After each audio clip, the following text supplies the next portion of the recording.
Hey everybody, welcome back. Today we have Monica Singer with the Singer Realty Group. Hey Monica, how are you? Hi, Rose. Good. How are you? I'm good. Doing great. Well, thank you so much for joining me today.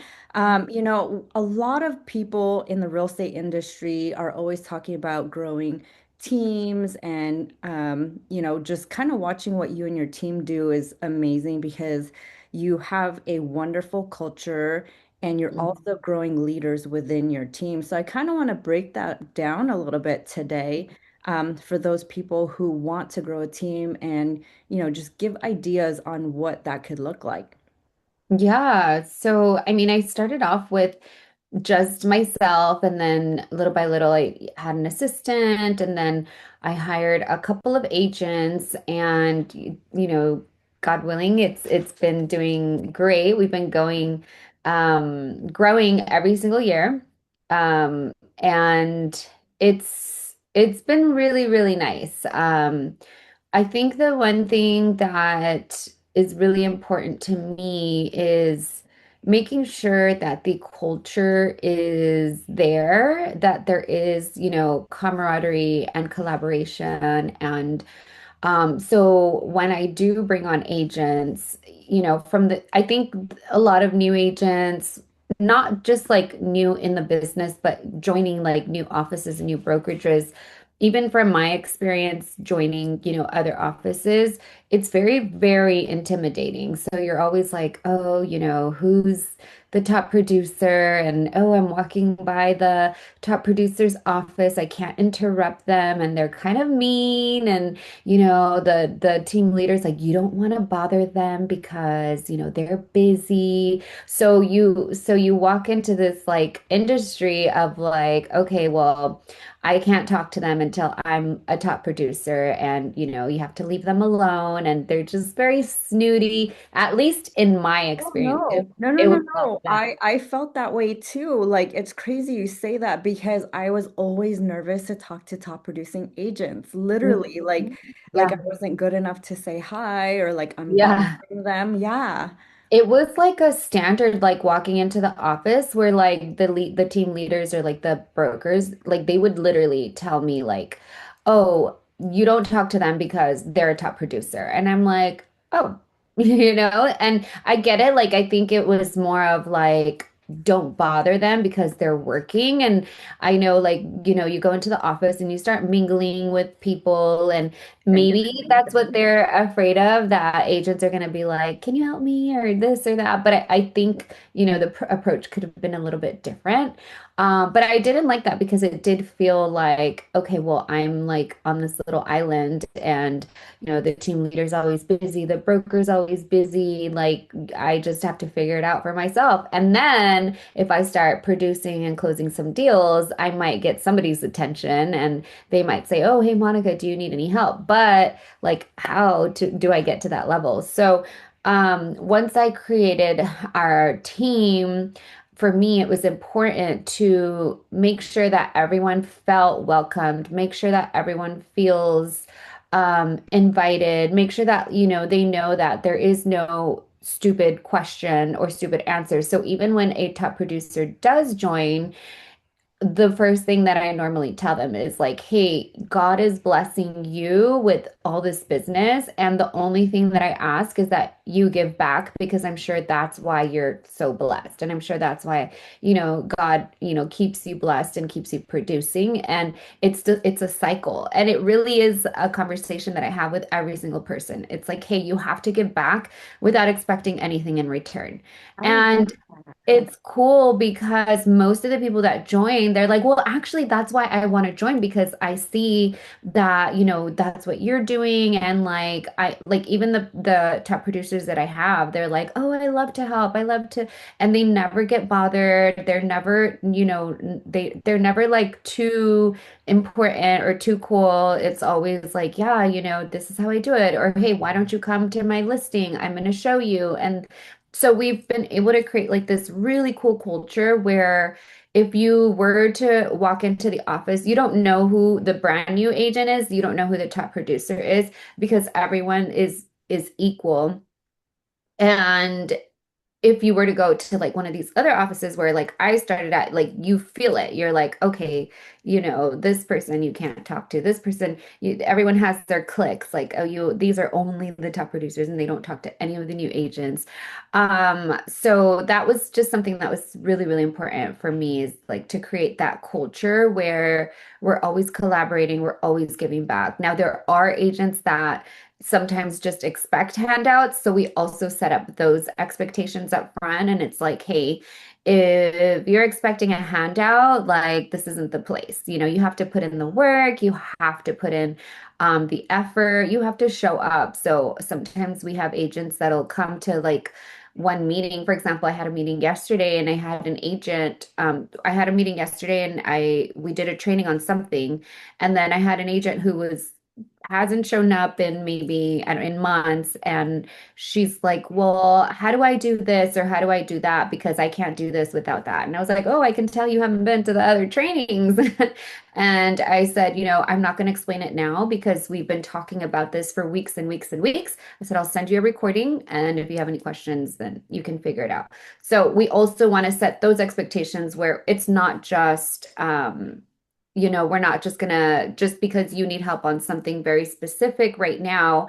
Yes, of course, we're gonna help, but there are systems, and we do want everybody to put in their effort and like show up to the training, show up to the meetings, so you're not left behind. So it's nice now. I record everything. So if there is anything that's repetitive or an agent that's like, I didn't show up last week, and let's just say they want to, how do you fill out a BRBC? Well, I'm not going to show you. I'm going to have you watch a recording first, and then I'll go ahead and show you anything if you need help after I that. like that because it gives you like one accountability. You pour into Mhm. people who show up, Yes. and also it's time management because if you have a team of 10, 15 people and then having one-offs, that just takes away too much time. Yeah, yeah. And that's where I like struggled for a little bit in like the beginning, year or two of having a team that was growing rapidly, where I just felt like, dang, my office hours are like always, it's like a revolving door. People are in and out, and I'm like repeating myself over and over and over. And then I was like, wait a minute, how can I fix this? Like it's the same questions, it's the same, the same things that everyone's asking, except that it's it's hard to teach someone when they haven't gone through it. So once they're in a deal or something, then they have the question. But then, someone's opening a deal every other day. So I'm like, wait. Yeah. So now it's nice because everything gets recorded, and they already know we have everything in a portal. They already know, like, go check out the portal first. If your answer is not there, then obviously I'll go ahead and help you. So that has relieved a lot of my time. So I just think that a lot of it is the culture that has helped me bring on agents, and then our leaders are now also helping with any brand new agents that we have. So rather than me training every single person that comes in, we have our top producers that now get to also basically have their teams within the team. Yeah. So we have about seven, and they all mentor brand new agents coming in, and they all make additional commissions from those deals. So it's nice because they get an extra bonus every time one of their agents sells. And it's not even a bonus, it's a split. So it's like they have their own team. So that's also been very empowering for the agents. They love it. Our top producers are really enjoying that because now I focus on attracting, bringing in agents, showing them the culture that we have, and then basically letting them pick, like, hey, these are the producers that we have. And the other cool thing is that like all of our mentors, they're at different levels in their career, and they're at like, they all have like different Niche. uh well, but like also just like different energy, different ways of prospecting. So although like it's funny because we have, some agents that are only social media that are mentors, and then I have my other agents that are, more old school. And I actually get really shocked when some agents are like, oh, I'd rather go, old school. And I'd rather, or I have agents sometimes where they start off with someone that is more social media focused, and then they're like, okay, for my last deal, because it's 3 deals for them to be in the mentorship program, they're like, for my last deal, can I go to this person because I want to learn more of the fundamentals now that I have the leads coming in. And so it's like a really cool mix of Yeah. leaders that we have. Yeah. So you allow them to switch mentorship. I do. I allow them to switch because ultimately, I mean, we're all, self-employed. I don't want to like keep anyone somewhere where they're not happy or if they feel like they're not growing or they feel like they have they would be able to have a different opportunity somewhere else. The only thing that I do ask is, hey, if you've already opened something with someone, then it has to close. Obviously, everyone goes on the contract, everything is legal. So it's like, hey, if you guys already did that, then close out with that person, and then your last deal or your second deal, then we can switch you over. Or if like the mentor helped them on a listing appointment and they close the deal, then it's like, you have to close the deal. But honestly, it's usually like after their deal. If it's never like not that they didn't like their mentor, it's just that they want to like learn from everybody. So Yeah. they're like, okay, well, this time I want to go here and I want to go there. But also it is up to the mentor if they're willing to take on more agents because we sometimes we do have mentors where they're like, I'm really busy right now. I'm not Now, taking, yeah. yeah, they're like I'm not taking any more. So we're like, okay. So we like to kind of just meet in the middle and make sure everyone's needs are everyone's happy. Yeah. What type of group training do you have? Because, with that many people, obviously the mentees and mentor Yeah. program is great, Yeah. but do you guys have like what are your weekly meetings? What does that look like? Yeah. So for the mentees, so this is also the cool part. So for the mentees, they do have one Zoom call every single week. We do it on Wednesdays. And what we do is we take turns with all the mentors to do those trainings every Wednesday. So like a mentor isn't hosting a Zoom training every single week, So it frees up. So if we have 7 mentors, for example, you'll every 7 weeks you'll do a training on a Wednesday, which is super easy, like every other month or whatever. Then I personally have trainings in each office in person, so they can go once a week. To do an in-person training. And those are more, sometimes I host them. Sometimes I have like a lender and they do trainings on, the loan side. Sometimes I have a TC. They do training on contracts. Sometimes, I have like I'll have different types of people come and host those trainings. So it's also not just me. As someone that's just talking about, like we just it's endless the amount of trainings that we can have and then we save those trainings and we put them into our portal. The only thing that I do ask of our mentors is to make sure that they check in with their agents at least once a week, create some type of accountability. Doesn't have to be in person. Some of our mentors meet weekly in person and they treat it like their own team. Other mentors, they're more of like, hey, let's do it on Zoom. And then other mentors, they're doing videos like every other day. They're like, hey, we're meeting at this house, we're meeting at this house, we're meeting at this one.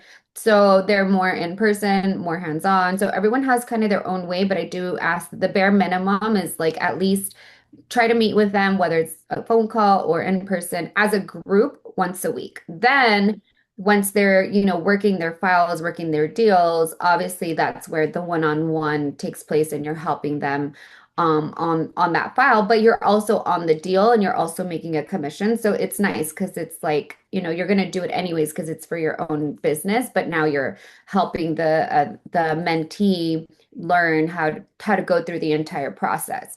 So before I used to do all of it, last year I went I went out of production, not 100%, but like I was full in production and also no, not last year, the year before, sorry. I was in production, but also doing all of the mentees. And at the time, I think we had maybe like 20 mentees, and I was going crazy. I was like, oh my God, this I'm is a sure. lot. But then I was like, okay, now this is where I need my agents to step in. And when I told them about, doing the mentorship program, they were like super happy. They were like, yeah, that's amazing. So it empowered them too to even step up. Like that was the other thing where a lot of the agents, they were like, I never thought about having my own team. But now that it kind of fell on my lap, it's actually making me step up in my own business. I'm closing more deals because now I have to actually implement the things that I'm teaching. So it's more accountability for the leaders as well. And so it's a win-win all the way across the So board. now, is it only 3 deals per mentee, or Yeah. do you have situations where the mentee stays with that team leader as kind of part of their sub teams? We actually haven't had that happen. Everybody usually, after the 3 deals, everybody usually decides to go either solo agent or part of the main team. So what happens is even though those agents are on like with a mentor, the main team, there's a lot of perks. So all of those mentors, we still meet, on our personal trainings twice a week. We have a monthly mastermind. We have a monthly, every month we do like a group event, whether it's like hiking or something like that, a lot of collaboration. So when people come in, they really want to join the main team. So for them, it's like, well, I want to be with everybody. So this is the opportunity for me to be with all the top producers. Once they graduate, they go on to the main team. And a lot of our top producers, they actually really enjoy just like helping the new agents and then letting them go on their way. So we only have one, which is Vanessa Natividad, who has her own team. But I still give her mentees that she can take on. And then usually they'll want to join SRG. I haven't had them yet ask like, oh, we want to join that team. I don't think it's for any reason other than like when they come in, they just already know like I want to join the team. Yeah, yeah. I want to be with all the producers. I don't want to just be with one. So Right, right. yeah, so that's just really the culture we've created. But I wouldn't have an issue with it because for me, it's a win-win. Right. Yeah, you're Yeah. growing people. And I feel like, when you put your leaders in that position, it gives them a sense of purpose. It's like they're Yeah. helping you grow the company. So I love that. Now, you had mentioned something about doing the mentee program by yourself and then still be in production. When in your business did you I mean, are you still in production now, Yeah. or what So what did that look like with the transition? Because I know some team leaders, they want to get out of production or at least slow yeah. down quite a bit, but like the fear of, obviously having to run a business, still making enough money Mhm. to pay for everything. Yeah, really good question. So what ended up happening was I had an agent who was starting to help mentees on the team, which I was totally okay with. But what was happening was that she was completely like kind of like screwing them over. Mm, So they would host open houses together. Any leads that the agents were getting, she was taking it for herself. Like she would give them kind of like a referral or something like that. And she'd be like, well, I taught you everything. And then there was even times where, for example, like they would go door knocking together and one of the agents, she got a listing appointment and on her own, like yes, the other agent created the accountability, but the mentee, she started going door knocking on her own. She got a listing, and then this girl was like, "No, I'm gonna list it because I taught you. Like, we're gonna do it together." And so once they started coming to me with like saying like, "Hey, she's like telling me that I have to give her all of my deals," and it was to like a group of girls. I was like, no, that's not okay. Like there has to be some type of system and standard, and I don't want our mentees to get scared and think that, or yeah, like them to get scared and think that this is how they have to do it. So more than anything, I just didn't want anyone to get like manipulated or, have them doing things that just wasn't right and them not knowing any better. So that was when I felt like, okay, I really need to step in. The other thing was that I did have a mentee who I was giving all of my really stronger agents to because she was a strong agent. Mhm. And I was giving a lot of my strong, like when I would interview the mentees and I was giving them to her. And she ended up leaving my team and taking all of the mentees with her.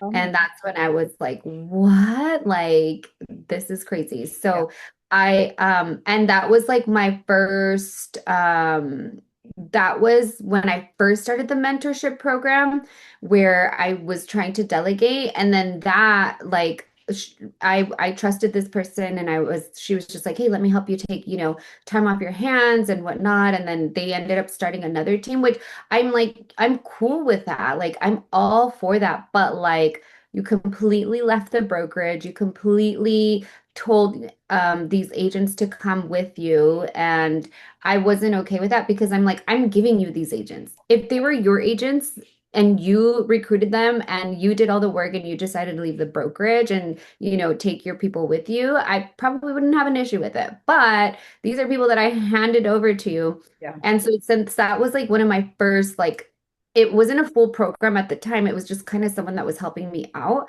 And I was like, you know what? Number one, I have to get my contracts in place. Number two, I have to delegate and not just give them all to like one person. And I have to, spread them out to different agents. And then also, like, in the contracts, basically state like you can't be taking agents with you. You can't, like, whatever the case is, like, I just didn't want the things to happen that ended up happening then. So it's all trial and error. Also on top of me just being super busy. But I think once I like gave that opportunity to other agents where some of them they were like, oh no, I'm not ready. Like, I can't have a team. I think it's a little bit less intimidating when it's like, hey, you're gonna mentor a couple agents and then you start with one and then you start with, and then you get another one, and then all of a sudden you have 10, and you're like, oh shit, I have a full-on team. Yeah. So it's nice because you see their growth and they're super happy. They're making additional income. The mentees are crushing it. And so it's like a win-win all the way around. I love that. All right. Well, thank you so much, Monica. This is super Of course. helpful. A lot of realtors are starting to look to see what they can do outside of just selling real estate. So, I love the opportunity to teach people different avenues of, growing their business, not just in real estate sales. So, thank you guys for tuning in. If you guys need to get a hold of Monica, her Instagram is on her Zoom right below there.